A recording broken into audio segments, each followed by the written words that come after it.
But then you've got big sections of our black people where for them, a lot of them, we see them, it's like that's just like a day out for them. They do that once and just continue their own life. You understand though? I hate to Yeah, go on.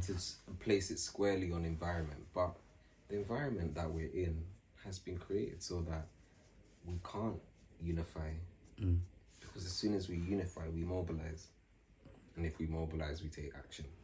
When we take action, it's game over. So could you imagine, every black person in London taking action against the institutional racism Scary for that them. they experience in the workplace every day?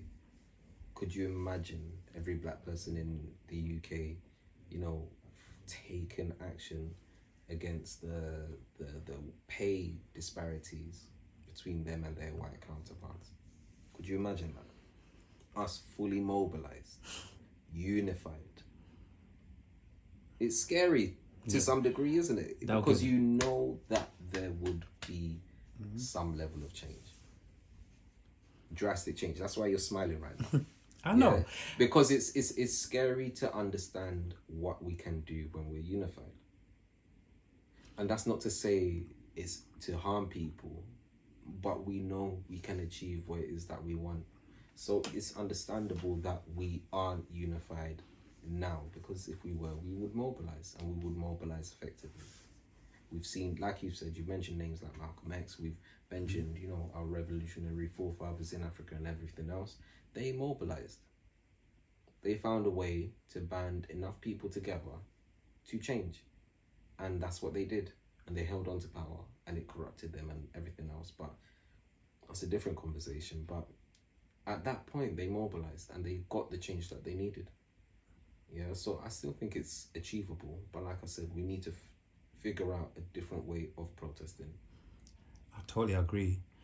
You have been, how many years have you been married for? This is my third year. Your third year, yeah? Alhamdulillah, and I hope, there's plenty more years to come in future, inshallah. And overall, how long, I'm going to lead up to something here, like something very interesting. And overall, like, how long have you been with your woman for?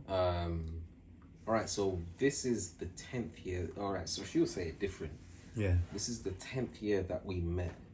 Yeah, so in late August of this year will be the 10th anniversary of us meeting.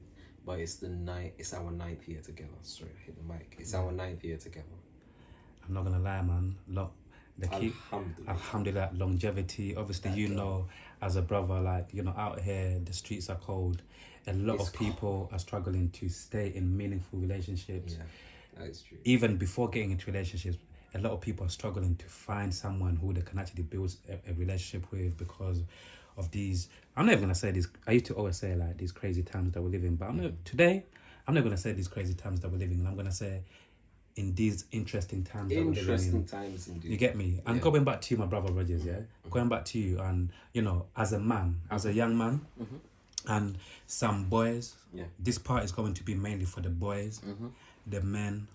Yeah, the boys and the men. Hey, some girls can hear this as well, or women, but I'm gonna, this take from it what you will, So basically, like, you're gonna have some men and boys watching this, and you know how some of us guys think, not all of us, but some of us boys and us guys think when it comes to staying loyal. We're gonna give these people some game here. Absolutely. Yeah. So some guys might be watching this and feel like you already know by default, or some guys, there's no way he would have been with his woman for that long, and he ain't the buzzword, he ain't cheated.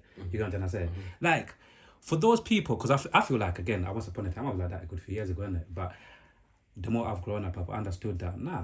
Even though a lot of men do that, but bro, you can actually, there are some men, some guys who actually, you get me? Yeah.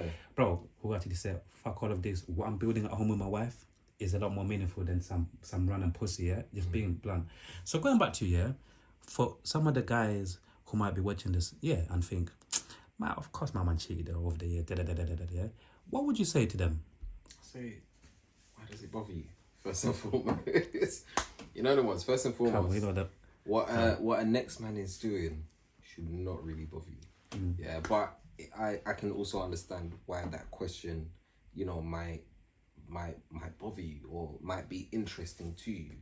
And what I think I've learned in this relationship is that you really need to learn how to respect your partner's boundaries. Yeah. I feel like love is beautiful, but you know, a house that's not built on loyalty and respect is a dead house. No matter what love that you pour into it, it will be a cold, dead love type shit. I don't think you'll be able to peel the real layers behind it. Yeah, so loyalty and respect, and that's just to understand what the boundaries are for your partner and to not exceed them, you know, because you will create a monster that